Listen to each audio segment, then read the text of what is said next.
Open the outer box. Take out the curtains and accessories. Honeycomb curtain. Screw back. Hand shank. Pull bead fixed buckle. Installation code. Install the installation code into the track. Be careful not to touch internal components. Mark according to the installation code location.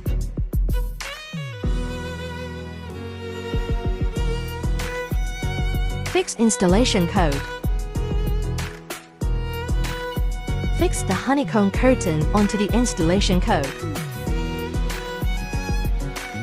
Install handle or fixing buckle.